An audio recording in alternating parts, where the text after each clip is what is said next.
ഏതൊരു അമലിനും ആവേശത്തിൻ്റെ ഒരു കാലമുണ്ട്. നിങ്ങൾ തന്നെ ഓർത്തു നോക്കൂ, ഒരുപാട് ഖുർആൻ ഓതിയിരുന്ന കാലഘട്ടം ഉണ്ടായിരുന്നില്ലേ നമ്മുടെ ജീവിതങ്ങളിൽ? ഒരുപാട് ദിക്ർ ചൊല്ലിയിരുന്ന കാലം, ഒരുപാട് സുന്നത്ത് നോമ്പെടുത്തിരുന്ന കാലം, ഒരുപാട് തഹജ്ജുദ് നിസ്കരിച്ചിരുന്ന കാലം, ഒരുപാട് ദാനധർമ്മം കൊടുക്കാൻ ആവേശം കൊണ്ടിരുന്ന കാലം.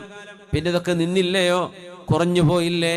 മടുപ്പ് വന്നില്ലേ? നമ്മൾ മാറ്റിവെച്ചില്ലയോ? വേറെ പലതും നമ്മളെ എൻഗേജ് ചെയ്തില്ലേ? നമ്മുടെ വാട്സപ്പുകളും ഫേസ്ബുക്കുകളും ഇൻസ്റ്റകളും ഒക്കെ കയറി വന്നപ്പോഴേ നമ്മുടെ ജീവിതത്തിൽ മാറ്റങ്ങൾ ഉണ്ടാക്കിയില്ലേ? ഇബാദത്തിന്റെ വഴി അവിടെ നിന്നുപോയില്ലേ? പുണ്യനബി ഞങ്ങൾ പറയുകയാണ്, ഏതൊരു ഇബാദത്തിനും ഒരാവേശത്തിന്റെ കാലമുണ്ട്, ഏതൊരു ആവേശത്തിനും ഒരു തളർച്ച വരും. വലികുല്ലി ശിറത്തിൻ ഫത്റ ഫമൻ കാനത് ഫത്റതുഹു ഇലാ സുന്നതി ഫഖദ് ഇഹ്തദാ. ആവേശം കഴിഞ്ഞാൽ ഒരു തളർച്ച വരും. ആ തളർച്ച വരുമ്പോഴും ആരൊക്കെയാണോ എൻ്റെ സുന്നത്തിൽ ജീവിക്കുന്നത് അവർ ഹിദായത്തുൽ തന്നെയാണ്. ആവേശം നിലനിർത്തി കൊണ്ടുപോകുന്നതൊരു പ്രശ്നമാണ്.